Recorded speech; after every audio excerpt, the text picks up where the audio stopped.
অনেক ভালোবেসেছিলাম, হয়তো প্রকাশ করতে পারিনি। তাই তো আমার ভালোবাসার আয়নায় তুমি নিজের চেহারা কখনই দেখতে পাওনি।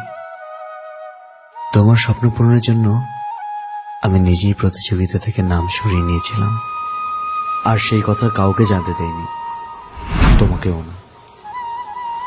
কিন্তু তখনও বুঝিনি জয়ের নেশা কতটা প্রবলভাবে তোমাকে ক্রাশ করেছে। সেদিন তুমি শুধু আমার গান গাওয়ার শক্তিই কেড়ে নাওনি, কেড়ে নিয়েছ আমার নিজের মুখে তোমাকে একবার ভালোবাসি বলার সুযোগটুকু। তুমি আমাকে বোবা করলেও আমার অনুভূতিকে বোবা করতে পারোনি। নিশ্চুপে আমি সবসময় ভালোবেসে যাব তোমাকে, কিন্তু কখনোই তোমাকে ক্ষমা করতে পারবো না, কখনোই না।